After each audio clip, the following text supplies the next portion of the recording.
Alright, so the day I found out I had a brain tumor, I remember I walked into the doctor's office and I told her my symptoms. I told her I was having a lot of brain freezes, like daily, like 10 brain freezes a day. And then I told her about my balance because I was having trouble with my balance, and I was actually afraid to cross the street because my balance was so bad that it appeared like I was drunk. So I was stumbling when I would cross the street. It just looked like I was drunk. And I live in the Bay Area, so people drive really crazy around here. So I was scared to cross the street because I thought I was going to just all of a sudden stumble and fall, right? So I told her about those symptoms. And those are the main things that were happening. Oh, and I was like having trouble. I was like tripping a lot, or like not tripping, but it seemed like it was like I was always like gonna fall down. And I thought that was very weird. I thought I was just maybe it was because my age. I thought it was because I was getting older and I was just getting more clumsy. But anyway, that was happening a lot. And my son, the last time it happened, my son like caught me before I fell. He was like, "Mom, you need to go to the doctor." So anyway, that's how I ended up at the doctor. And I told my doctor what was happening, those symptoms that I just described. So she said, "All right, let's set you up with an MRI." So I had to go and get an MRI done, and an MRI is nothing like what you see on TV. Nothing like what you see on TV. It's very loud. It's a lot of jerking and banging, and then they put this dye so they can see like what's going on in your this dye in your veins. They can see what's going on inside of you, so it's easier for them to find out what's happening when they see the colored dye go through your blood veins. I don't know the science behind it, but anyway, it's easier for them to see when they look at the the images. So that happened, and I'm not really tripping. I'm not thinking it's gonna be anything serious. So the doctor calls me. So she tells me this over the phone, right? So she calls me, and I call her back, and she's like, "Oh yeah." Yeah, very nonchalantly, like just like this. She was like, "Oh yeah, you have a tumor in your head." And I was like, "Oh, okay." So she was so nonchalant about it, so I didn't think it was a big deal. I'm like, "Tumor in my head, okay, no big deal." I was like, "Oh, okay, so what do I need to do?" And she says, "Oh, well, you may have to have radiation or maybe even surgery. It depends. You'll have to go see a specialist and see what they say. But, yeah, that's it." And I said, well, when she said radiation, I was like, radiation? Oh, my God. Like, I don't want to have radiation. I just instantly imagine, like, my hair falling out, right? So I'm like, no, I don't want radiation. She's like, "Oh, no, it's not that type of radiation. It's not like chemotherapy. I guess it's like a lighter version. I don't know."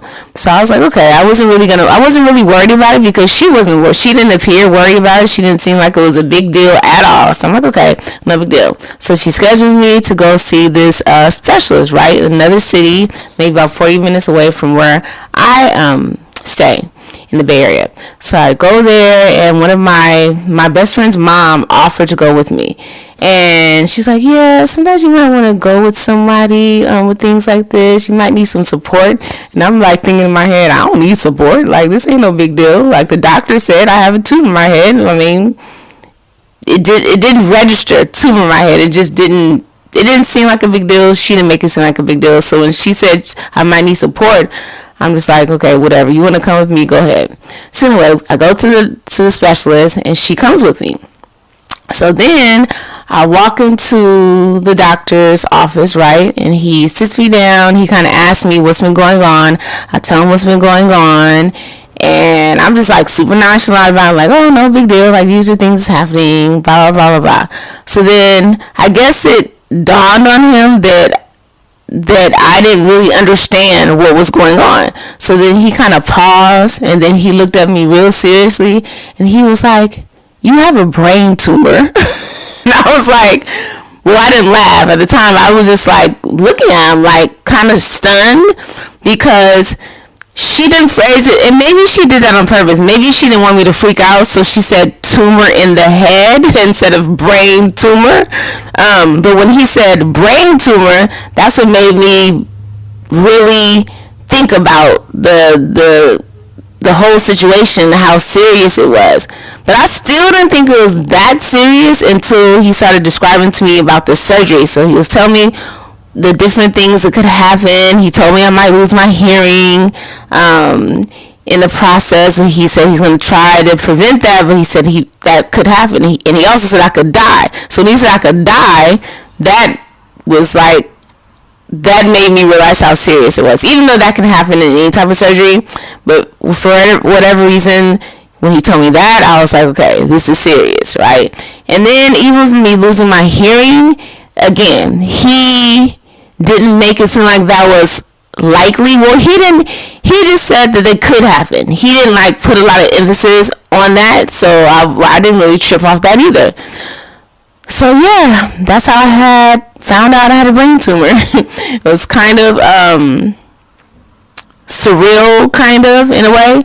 But long story short, I had my brain tumor removed, and I had, like I mentioned in my other video, it left my face paralyzed. So you might notice it. You might kind of see the symmetry is not exactly the same, because this side is like, this is paralyzed, and I have no hearing, and this side of my on the left side of my left ear. So I have no hearing. I have not a lot of movement. I have a little bit of movement, because this was almost 12 years ago when I found out I had brain tumor and when I had it removed. So I have a little bit of functioning, like a little bit of functioning on this side, but not really. So yeah, if you want to know more about the type of brain tumor I have, it's called acoustic neuroma. So if you want to know more about like my symptoms, a lot of people ask me like, well, how'd you know? What was happening? Like, they're just very curious about how I knew I had this brain tumor, right?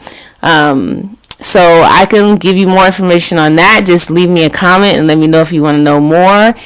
And yeah, so I was devastated after I had the brain tumor removed, because I woke up one day with hearing and my face perfectly normal. Then the very next day I woke up with no hearing in this ear, and I felt like I looked like a monster afterwards, because my face was much more droopy 12 years ago. It was very noticeable that it looked like I had a stroke. That's the best way to describe it, because it's kind of the same thing happens sometimes when people have strokes. So it looked like I had a stroke, but I didn't have a stroke. I had a brain tumor.